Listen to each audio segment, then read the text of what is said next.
আসসালামু আলাইকুম রহমতুল্লাহ। স্ক্রিনে যে ভিডিওটি দেখতে পাচ্ছেন এই ভিডিওটি আমার গত বেচ মুরগির আমি যখন বিক্রি করেছি মুরগির বয়স ছিল তখন 30 দিন। 30 দিন বয়সে আমার মুরগি এভারেজ টেনেছে 2 কেজি 50 গ্রাম। পরবর্তীতে আমি প্রায় আরও 150 পিস মুরগির মতো থেকে গেছিল, তখন এই মুরগিগুলো আমি আরও 2 দিন পরে বিক্রি করেছি।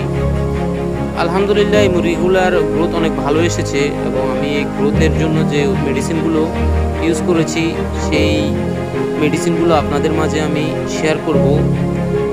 আশা করি আপনারা এই মেডিসিনগুলো আপনাদের খামারে মুরগিকে খাওয়ালে ইনশাল্লাহ অনেক ভালো ফলাফল পেতে পারেন। প্রোটোমিন এই ওষুধটি মাল্টিভিটামিন।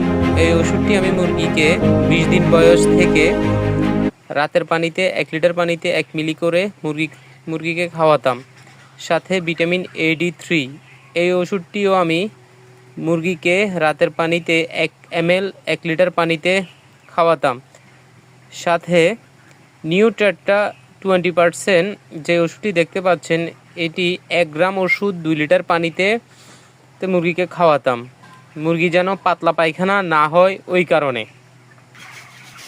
ওষুধগুলি আমি 3 থেকে 5 দিন মুরগিকে রাতের পানিতে খাওয়িয়েছি। এখন আমি দেখাবো গত বেচের মুরগি বিক্রির সময় মুরগির গড় ওজন কত আসছে সেগুলো দেখাচ্ছি আপনাদের।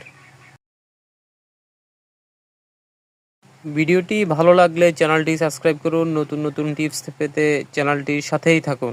ধন্যবাদ।